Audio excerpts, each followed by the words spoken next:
તો મિત્રો આપણે નાનપણથી જ એક કથા સાંભળી છે કે રાહુ છે એ સૂર્ય અને ચંદ્રનું ગ્રહણ કરે છે ને જેના કારણે સૂર્યગ્રહણ અને ચંદ્રગ્રહણ થાય છે. પરંતુ મિત્રો, શું આપ જાણો છો કે રાહુનો પરિચય શું છે? રાહુ કોનો પુત્ર છે?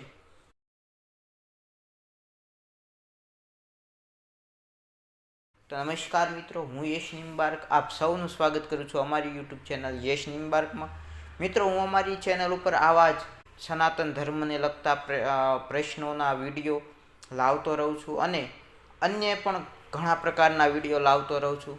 હજી થોડા સમય પહેલાં જ મેં મારી એક short film, Gujarati short film બનાવી, મંદિરનું રહસ્ય, અને તેમાં સારો એવો સપોર્ટ મળ્યો છે અને તેને વધારેમાં વધારે હજુ પણ સપોર્ટ કરતા રહેજો એવી આશા છે.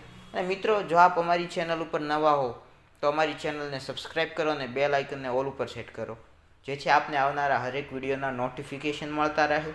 અને મિત્રો, આપને આજનો આ વિડીયો ગમે તો આ વિડીયોને લાઈક કરજો ખાસ.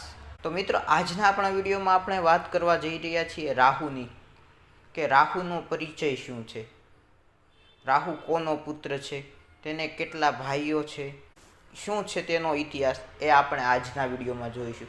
તો મિત્રો, આપણે સૌ રાહુ વિશે ઘણું જાણીએ છીએ કે ભગવાન વિષ્ણુના સુદર્શન ચક્ર દ્વારા રાહુ નામનો જે અસુર હતો તેનું મસ્તક કાપવામાં આવ્યું હતું. ત્યારથી જ તેનું મસ્તક છે તે રાહુ અને તેનું ધડ છે તે કેતુ તરીકે પ્રખ્યાત છે, પ્રસિદ્ધ છે.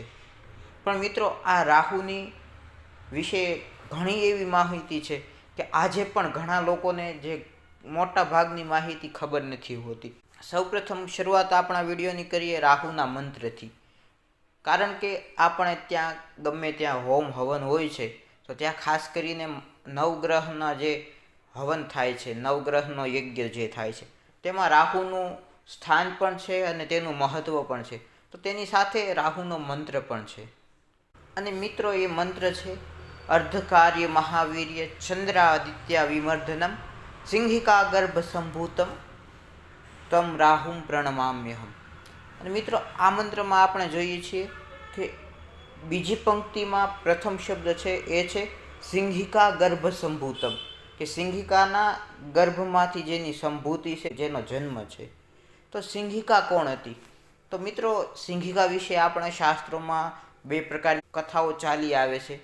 એક કથા અનુસાર સિંહિકા એ દિતિ અને કશ્યપ ઋષિની પુત્રી, એટલે કે હિરણાક્ષ અને હિરણ્યકશિપુની બહેન હતી, અને જેને હોળિકા પણ કહેવામાં આવે છે.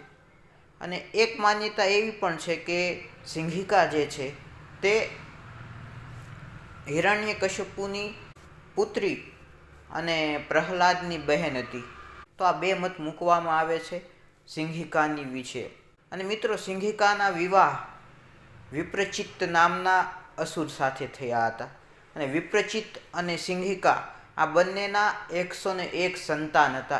અને મિત્રો, આ 101 સંતાનમાંથી એક રાહુ છે. એ હતી સિંહિકા, એ રાહુની માતા છે. આ સિંહિકા અને વિપ્રચિત્તને રાહુ સિવાયના પણ 100 પુત્ર હતા. તો મિત્રો, સિંહિકા અને વિપ્રચિત્તના કુલ 101 સંતાન હોવાની કથા આપણા શાસ્ત્રોમાં વર્ણિત છે. અને રાહુ પણ એ જ સિંહિકા અને વિપ્રચિત્તનો પુત્ર હતો. અને સિંહિકાનો સીધો ઉલ્લેખ કશ્યપ ઋષિના પુત્ર હિરણ્યકશિપુની સાથે કરવામાં આવે છે. કારણ કે એક કથા એવું જણાવે છે કે જેની અંદર એવું કહેવામાં આવે છે કે હિરણ્યકશિપુની બહેન હતી, એનું નામ હતું સિંહિકા, એટલે કે હોળિકાના નામથી પણ પ્રસિદ્ધ છે. અને એક કથા એવી પણ છે કે જેમાં સિંહિકાને હિરણ્યકશિપુની પુત્રી તરીકે દર્શાવવામાં આવી છે. તો આપ કઈ કથાને માનો છો એ આપના માથે છે, પરંતુ મેં આપની સુધી માહિતી પહોંચાડી છે. આ બંને પ્રકારની માહિતી આપને શાસ્ત્રોક્ત રીતે ઘણી એવી જગ્યાએથી જાણવા મળી શકે છે.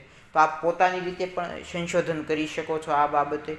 પરંતુ મને જેટલી માહિતી મળી મેં આપની સમક્ષ રજૂ કરી છે.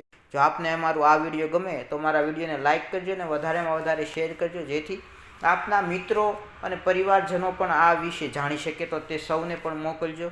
તો આજના વિડીયોમાં આટલું જ. ફરી મળીએ નવા વિડીયોમાં. જય સિયારામ. મિત્રો, આ વિડીયોના બીજા ભાગ માટે આપ અમને કોમેન્ટમાં જણાવી શકો છો.